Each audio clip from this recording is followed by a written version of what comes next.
Ассалому алайкум дӯстон, хуш омадед ба шабакаи мо. Инак дӯстон, расман муҳорибаи рейтингӣ дар вазни сабуки UFC варзигари тоҷик Нурулло Алиев бо рекорди 12-0 зидди варзигари амрикоӣ 15-ум рақами рейтинги вазни сабук Граунд Доусон бо рекорди 24-3 рӯзи 24 октябр дар турнири UFC 333 дар Абу-Даби. Ана муҳорибаи асосии турнир бошад муҳорибаи унвонӣ дар вазни ним сабук Александр Волконовский зидди Мавсар Евлоев. Дуюм муҳорибаи асосии турнир бошад муҳорибаи унвонӣ дар вазни 61 кг. Сеюм муҳорибаи байни Пётр Ян ва Мераб Дувалишвили. ҳозир бошад каме маълумот оиди рақиби Нурулло Граунд Доусон. Агар ба шумо гузаштани граница дар кор бошад, пас ин корро бо ҳамроҳии дӯстони мо анҷом диҳед, чунки ин дӯстони мо аллакай тӯли чанд сол мешавад ки дар ин соҳа кору фаъолият мекунанд ва ҳамватанонамонро ба граница бурда меоранд. Одамони ба бовариро ёфтан душвор аст. Аз ҳамин сабаб бо ин дӯстони мо граница гузаред, чунки онҳо одамони ба боварианд. Шуморо шофёрҳои пуртаҷриба бо ана ҳамин мошинҳои комфортни ба граница бурда меоранд. худи ҳозир ба номерҳои дар рӯи экран буда занг зада муроҷиат кунед.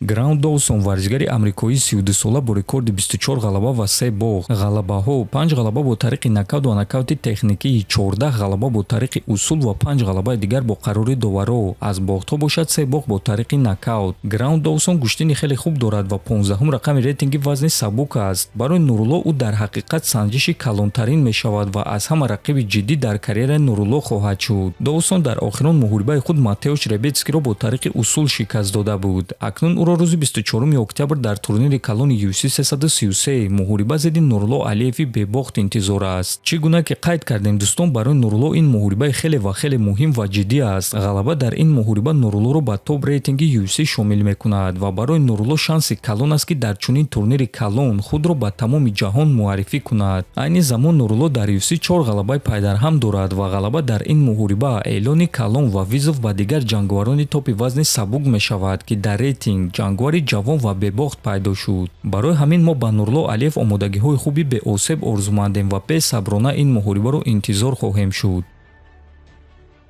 Инак дӯстон, чанд дақиқа пеш дар муҳорибаи асосии турнири UFC 330 Ислам Махачев бо Иен Гери вохӯрд. Муҳориба тамоми 5 раунд идома дод ва барои Ислам муҳорибаи хеле вазнин шуд, лекин ба ин нигоҳ нокарда ӯ 4 раундро гирифта бо қарори ҳамаи доваро ғалаба ба даст овард. Ҳамин тариқ Махачев ғалабаҳои пайдарҳами худро 17 то кард ва рекорди Андерсон Силваро гузашта рекорди нав гузошт ки акнун ин рекорди Исламро гузаштан хеле душвор мешавад. Боз барои Ислам ин ҳафтум ғалаба дар муҳорибаҳои унвонӣ шуд ва ғалабаҳои худро бо дӯсташ Ҳабиб баробар кард. Акнун ҳардуяшон 29 ғалабаӣ доранд. Ҳабиб 29-0, Ислам 29-1. Ҳамчунин Махачев дуюм чемпиони UFC шуд ки камарбандҳои худро дар ҳар ду вазнҳо ҳимоя карда тавонист, дар вазни 70 ва дар вазни 77 кг. Аз мардҳо танҳо ҳамдастаи Ислам Дэниел Кармия ҳар ду камарбандҳои худро ҳимоя кардааст ва акнун Ислам низ ин корро такрор кард. Мо Ислам Махачев даста ва ҳамаи мухлисони ӯро табрик мегӯем. Муҳорибаи пурраи онҳоро дар телеграм-канали мо Паҳлавон ТЖ тамошо карда метавонед. Ссилкаи телеграм-канали мо дар описанияи ҳамин видео ва дар якум комментария закрепид шуда. ҳозир бошад суханҳои Махачев баъди ҷанг. Иен ҷангвари хуб аст, инсони хуб ва ман ӯро эҳтиром мекунам. Ӯ ба ман муҳорибаи вазнин дод, лекин ман аз муҳориба ба муҳориба сатҳи худро исбот карда истодаам. Ташаккур барои муҳориба. Шояд ин аз ҳама муҳорибаи вазнин буд. Якум муҳориба зидди Волконовский низ муҳорибаи хеле вазнин буд. Ман ҳис карда истодаам ки ҷангварони ин вазн бақувваттаранд. Зидди онҳо усул гузаронидан душвор аст, лекин ба ҳар ҳол бозии ман кор карда истодааст. Ман ҳамаи рақибонро ба замин меафтонам ва дар он ҷо зидди ман кор кардан барои онҳо душвор аст, гуфтааст Махачев. ва дӯстон, дар ҳақиқат ин муҳорибаи вазнин барои Ислам шуд, лекин ҷангварон дар чунин муҳорибаҳои вазнин боз ҳам қавитар мешаванд. Бо ҳамин дӯстон, навори мо ба анҷом мерасад. Фикру ақидаҳоятонро нависед, ҳатман дар канали мо обуна шавед. То боздид, хонободу сарбаланд бошед.